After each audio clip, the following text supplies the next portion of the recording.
G'day, I'm Troy, and this is the Comic Book Movie Collector's Guide, the show about collecting all things superhero cinema. And today, we're going to take a gander at Captain America, the 1979 TV movie on DVD. And we're going to try and answer the question, does a super bike and a plastic shield make you a superhero? I don't know about that. What do you say we get into it?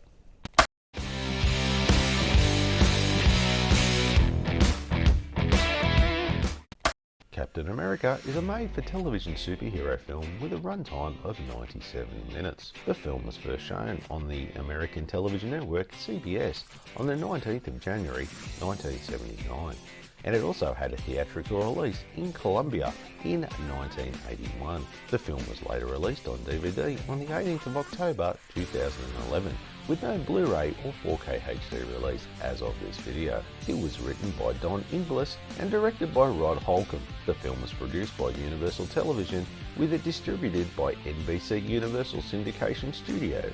The film is loosely based off the Marvel Comics character of the same name, and is not a direct adaptation of the comic book. Okay, I really like the look of this one. This one is great. This one stands out. Now, I've got another version which I plan to do the second movie straight after this, so you'll see the other version I have, and this one of course has got the two movies on it, but I really love this cover the most. This is the Australian release. Look at that, that is spectacular. I love that look. On the side, not too bad. You kind of lose the writing in there a little bit, but still nice. I like the look of it all. The back, well, look at that, that's pretty simple. That's about as simple as you're going to get. You're going to get two photos and a little bit of a rundown. It's funny, for all that effort in the front, they didn't really do much in the back. Look at that disc. Wow, how awesome is that? A nice color disc with a classic Captain America, Jack Kirby. I think it was a Jack Kirby, yeah, if I'm not mistaken. Beautiful disc, love that. Overall, they did a really good job with this. I really like the look of this one. And for that, I'm going to give this a score of 8 out of 10. So the movie introduces us to Steve Rogers, a former Marine who is now traveling around America as an artist. But when he goes to help a family friend who's in trouble, he suddenly finds himself dragged into a plot to steal government plans for a neutron bomb.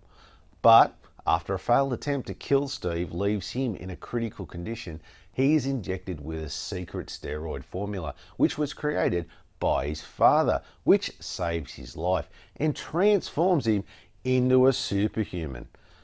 With his newfound powers, he takes up the mantle of his father, Captain America, and sets out to bring down the evil Lou Brackett, who has the neutron bomb and plans to hold the country to ransom.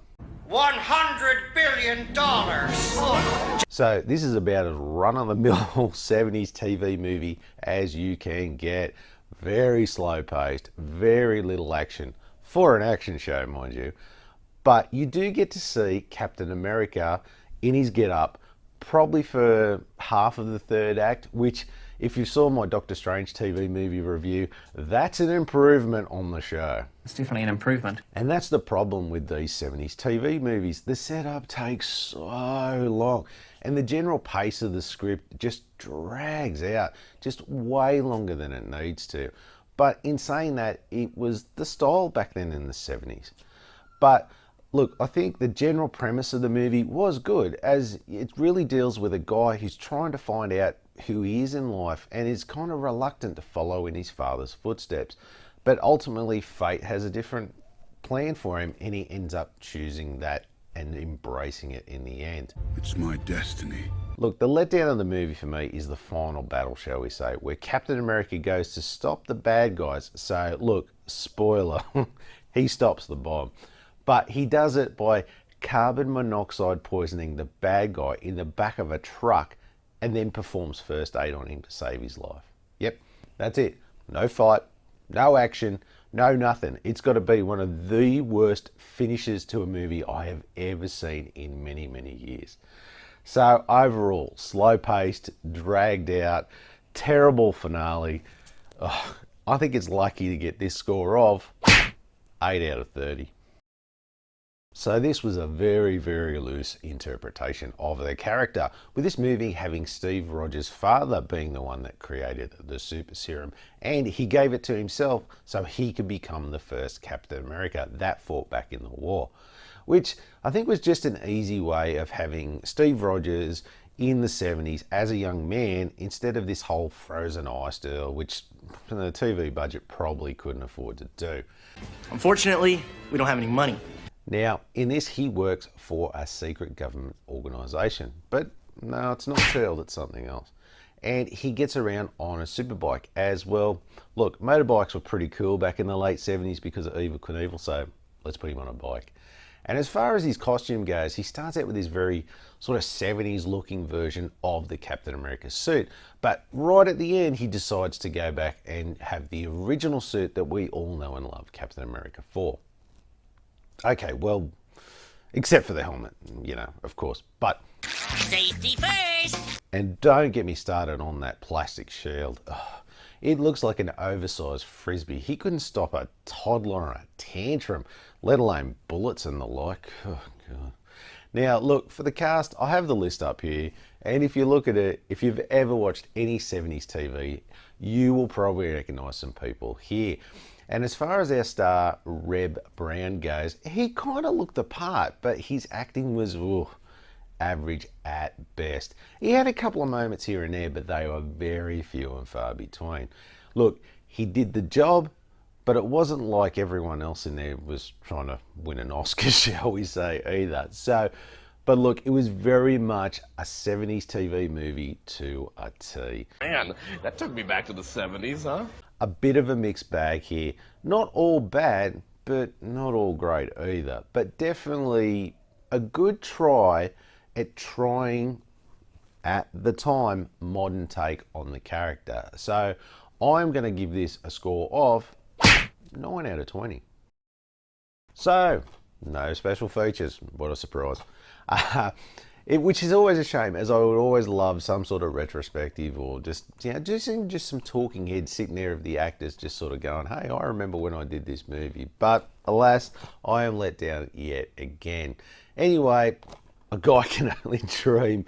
So look, for this, I'm going to give this a score of 0 out of 10. Now, the critic score came in at 0%, and the audience score was 79%. Not sure what's going on there. I had no surprise from the critics there, but that audience score is 79%.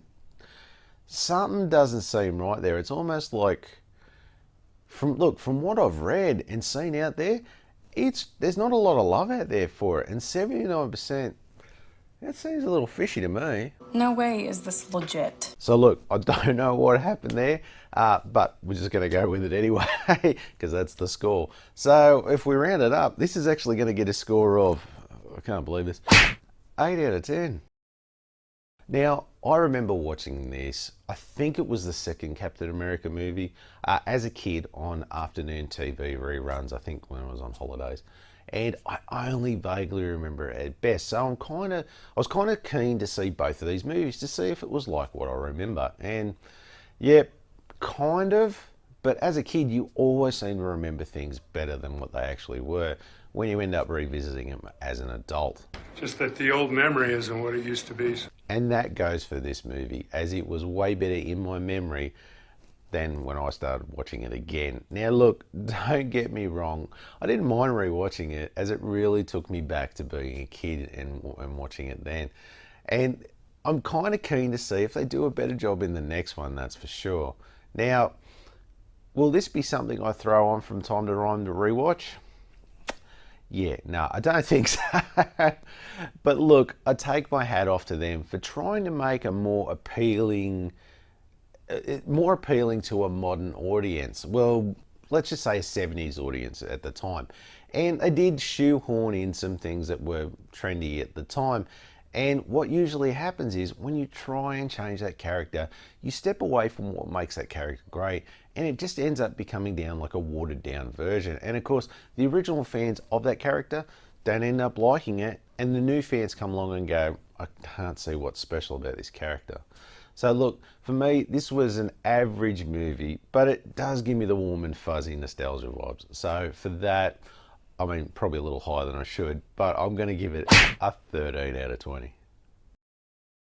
So, first up is Collectibility, and if we look at the collector scale, I would say this would be for really your comic book geeking up, as this is not really something for everybody, and it's really only for your hardcore comic book fans and serious collectors. Now, as far as availability goes, this one is probably on your average side of things, as you're still able to get a copy at your usual retail outlets, depending on which version you're looking for.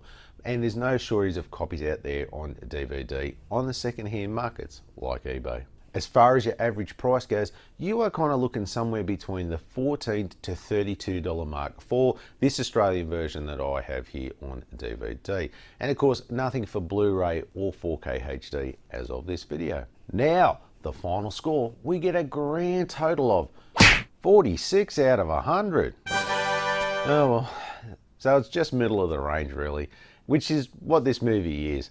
And of course, look, we asked the question, so does a superbike and a plastic shield make you a superhero?